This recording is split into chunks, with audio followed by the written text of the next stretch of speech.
still alive. I'm still alive. Whoa. Bet you didn't think that I'd come back to life. Higher, faster, everlasting. Bet you didn't think that I'd come back to life. Higher, faster, never crash. Bet you didn't think that I'd come back to life. Stronger. Bet you didn't think that I'd come back to life. Stronger. Bet you didn't think that I'd come back to life.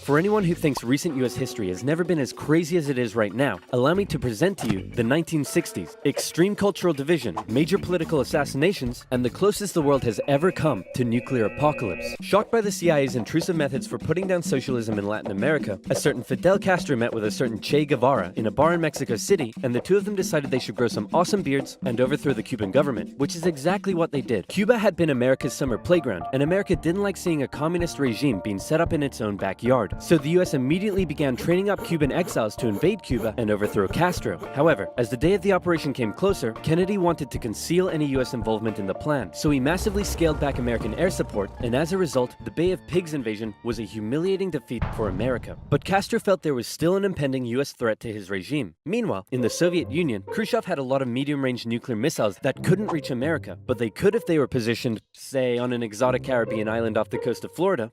Hey, I'm a communist who hates America. You're a communist who hates America. You know what that means? We should fall in love. I was just gonna suggest you set your missiles up in Cuba. Oh, no, you're right. That's a better idea.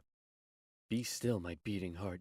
On October 14th, 1962, a U-2 spy plane over Cuba noticed something strange. Sir, you need to look at this photograph. You're right! That's the cutest dog I've ever seen! Sir, I was referring more to the Soviet missiles. America freaked out as they realized what was going on. They were completely vulnerable, and they had to act fast. They knew that airstrikes or an invasion of Cuba would likely mean nuclear war with the Soviet Union, so Kennedy came up with another idea. A blockade. The US Navy announced it would stop and search any Soviet ships heading to Cuba, and would sink any that did not comply. In response, the Soviet put its military into full combat readiness. The US did the same, and began drawing up plans for an attack on Cuba. Things were escalating fast, and both superpowers were getting ready for World War III. Emergency communications between the two sides broke down as Khrushchev rejected Kennedy's demands for the missiles to be removed, and for the first time in history, US Strategic Air Command moved to DEFCON 2. DEFCON 1 means nuclear war. The Soviets shot down a U-2 spy plane over Cuba. A Soviet nuclear submarine in the Caribbean mistakenly believed war had already broken out, and two of the senior officers gave the go-ahead to fire its nuclear torpedo. Thankfully, the third senior officer, this beautiful man, refused to authorize the decision. The US finalized its preparations, and I kid you not, the day before the US were set to decide the day and time for the Cuban invasion, Khrushchev was like, hey, you know if you just removed your missiles from Turkey, we'd remove ours from Cuba? Yeah, that sounds good to me. It was a bit more complicated than that, but at the last second, the two sides finally came to an agreement. Soviet missiles were shipped out of Cuba, and the world breathed one gigantic sigh of relief, except for one guy, who was bloody livid. Phew! Let's hope that's the biggest crisis of my presidency. Unfortunately for him, his presidency was to end with one.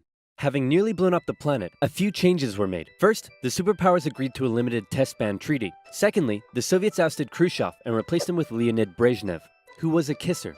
He liked to kiss. Both sides were deeply concerned at the prospect of nuclear war, but still, the arms race raged on throughout the 60s and 70s. US intelligence worked out that the Soviets' nuclear arsenal was not as powerful as they previously thought, but in fact, it was America that held the advantage. ABMs and MIRVs were developed, and the doctrine of MAD. If both sides knew they would be completely destroyed by a nuclear war, neither would risk starting one. But even without war, the world was already feeling the effects of nuclear weapons. In 1966, above the pleasant town of Palomares in Spain, a US bomber collided with a tanker mid-air, and 4 hydrogen bombs fell and landed near the town below. It hasn't exploded, so I'm sure everything's fine. Whoa, boy. Hey, I wouldn't eat that if I were you. Okay. What were you gonna do today? Go for a swim? Yeah, I wouldn't. Are you breathing right now? Yeah? Yeah, I wouldn't. It took the Americans 2.5 months to find one of the bombs, which had gone missing in the ocean. This was the 14th time America had lost a nuclear bomb since 1950. Nobody knows how many bombs the Soviet Union lost. So sleep well tonight.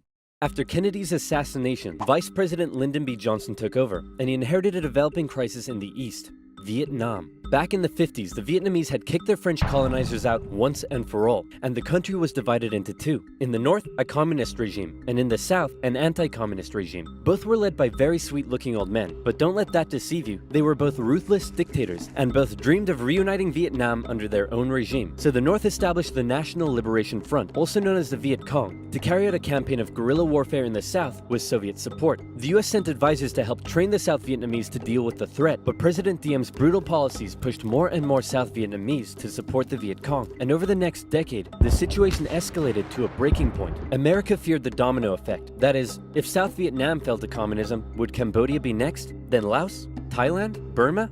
India? LBJ had to make a choice between losing South Vietnam or sending in the troops, and so in they went. From 1965, America found itself in a war unlike anything it had ever fought before.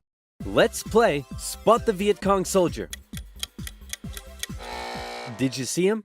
Of course not. That's because millions of young American men were drafted and sent to fight a ruthless enemy who used the thick jungle as its shield.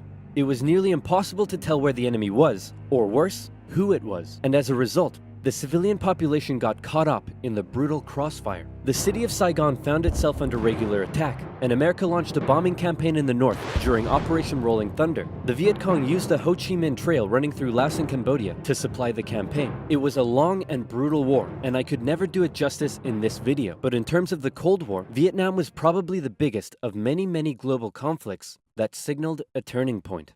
Under the threat of nuclear war, the two superpowers began working to make their relationship more constructive, and as a result, their ideological battle shifted away from the potential of direct conflict and more towards attempting to influence smaller proxy wars around the world. In the Middle East, the Soviet Union provided aid against Israel during the Six-Day War, and then again when the US backed Israel during the Yom Kippur War. In Africa, the Angolan Civil War saw US-supported South Africans fighting Soviet-supported Cubans. In the conflict between Somalia and Ethiopia, the superpowers interestingly switched sides as regimes changed, and the US continued fighting the spread of communism in its own backyard, funding the famous Contra groups to fight the socialist junta in Nicaragua. These proxy wars were fierce enough to begin with, but superpower intervention amplified the destruction and created alarming levels of human suffering throughout the Third World. And in Vietnam, that human suffering was all being broadcast back home via good old television. Going into the late 60s, America was a changing nation. This became this.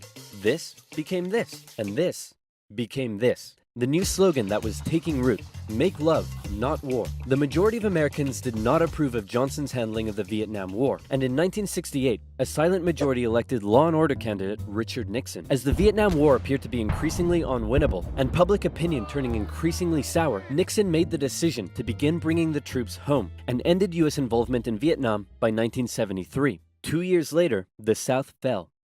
The Cold War was now taking its toll on both superpowers. In Russia, a huge percentage of the budget was still going to the military. People were still hungry, and they just didn't have access to the same lifestyle and goods as the West. And what did they have to show for it? They weren't even winning the space race anymore. Both sides needed to reduce spending in order to rescue their economies, and so both welcomed with open arms an easing of hostilities, otherwise known as détente.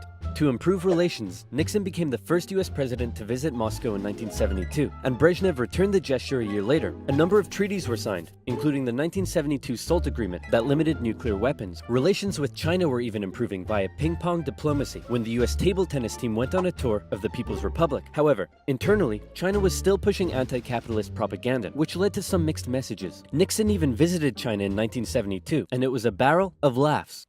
Today, the president walks among priceless treasures from China's golden age. Among them, a pair of ear stoppers used by the emperor to keep from hearing criticism. Put the stopper into his ears so that he couldn't hear the criticism. Give me a pair. 他是不是给我一对啊？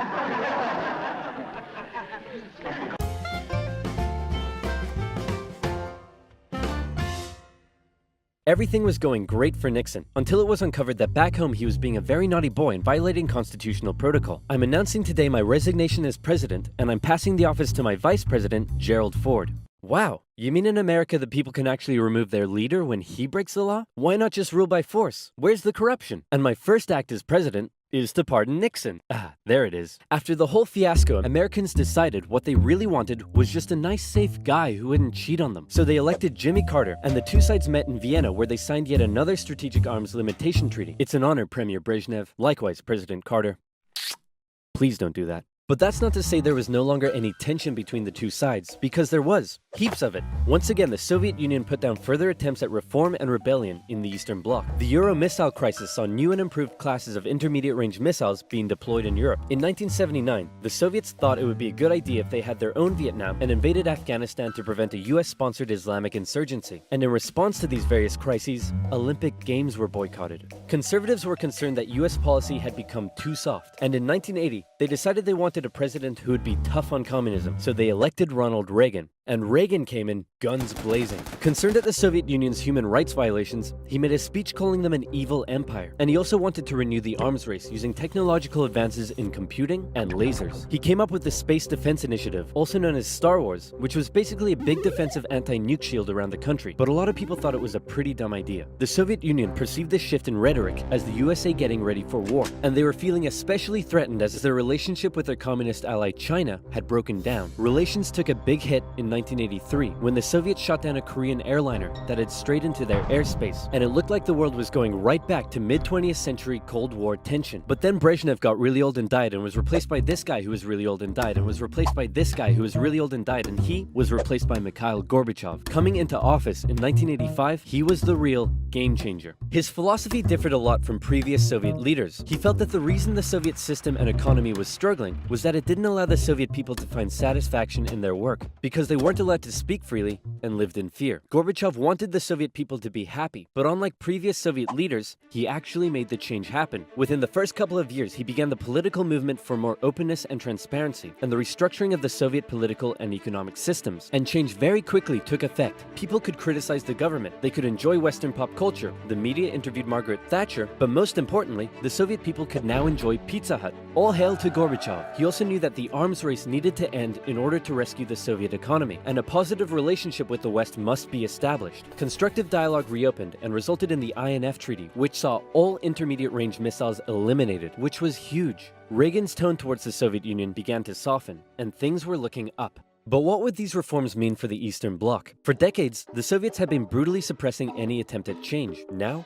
would they be allowed? And that was the exact question on Hungary's lips when the Prime Minister visited Moscow. Gorbachev's response: he didn't necessarily agree with the reforms, but he wouldn't stop them either. He was prepared to let the Eastern Bloc choose its own future. This was massive, and the Hungarian leaders began planning free, multi-party elections. Poland followed suit, and also held elections in June. The anti-Soviet party, Solidarity, won 99 out of 100 seats in the Senate. But not just that. In Hungary, the barbed wire border between East and West was removed. The Iron Curtain was unraveling. But not all Eastern Bloc leaders were happy. Notably, East Germany was still ruled by a hardline Stalinist, Erich Honecker, and many East Germans were still eager to get out. They had been trapped by the Berlin Wall, but now they were doing the math. If they could travel to Hungary, and Hungary's border with the West was loosening, could they now make it to the West? That summer, East Germans decided Hungary was the latest top holiday destination. They traveled there in droves, and using various methods, tens of thousands crossed the border into Austria and the West. Honecker was furious and blocked travel to Hungary, but that civil liberties train had started rolling, and it wasn't stopping. Thousands more flocked to the West German embassy in Prague,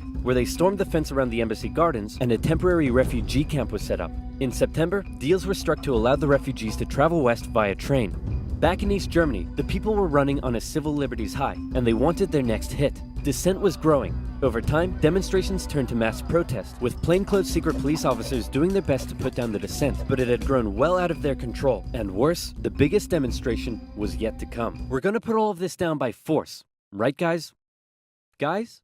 Unfortunately, everyone had realized what he had not. This was bigger than them, and the entire East German Politburo voted him out of power. On November 4th, over 500,000 East Germans took to the streets of East Berlin. For many, there was still one big target left in their sights: that damn wall. The pressure on the East German government was too great, and on November 9th, they made a bit of a chaotic announcement that the travel ban between East and West was being lifted. The change wasn't meant to take effect until the next day, and crossing guards still had orders to shoot on sight any who tried to cross. But that night, huge crowds gathered at the crossing points, and the guards were overwhelmed. In an astronomically historic moment, after decades of family separation and travel restriction, the people were allowed to pass through. East and West Berliners couldn't believe it and celebrated together throughout the night. Some even climbed the wall and began to topple it. The Iron Curtain had fallen, and a year later, Germany would be reunited. Elections in Bulgaria, a peaceful revolution in Czechoslovakia, and a violent one in Romania brought to an end communist authority in the Eastern Bloc. America decided it would be best if it just stayed away and let the change happen, as the anti-communist movement continued all the way back to Moscow. Gorbachev had given the people the freedom to demonstrate. Now, they demonstrated for an end to the communist single-party rule, and Gorbachev had to give in. For the first time in history, elections were held in which candidates not officially endorsed by the party were allowed to run. Ambitious rival of Gorbachev, Boris Yeltsin, led a growing democratic movement. Now things here get quite confusing, and the dissolution of the Soviet Union is a complicated topic, so believe me, this is oversimplified, but it went a little bit like this. The Soviet Union was made up of a number of smaller Soviet republics, the largest of which was Russia. Yeltsin got himself elected the president of Russia, and began a struggle for sovereignty against Gorbachev and the Greater Soviet Union. Communist hardliners were horrified at what Gorbachev was allowing, so they briefly kidnapped him and tried to set up their own emergency government. But Yeltsin and his supporters all gathered around the White House in Moscow and were like, no, we have a tank. So the hardliners had to concede and released Gorbachev. Wow, thanks Boris. That was a close one. No problem. And thanks to you for all the great freedom you've given us. Anytime, pal. And just to inform you, I've used that freedom you've given us to go behind your back and make a deal with Ukraine and Belarus to dissolve the Soviet Union and set up the Russian Federation. In other words, you're no longer in charge. I am. Dude. So uncool. And so decades of tension and the everlasting threat of nuclear war finally came to an end as democratic governments were established in many of the old Soviet republics, and the world got along together forever after. Right, guys?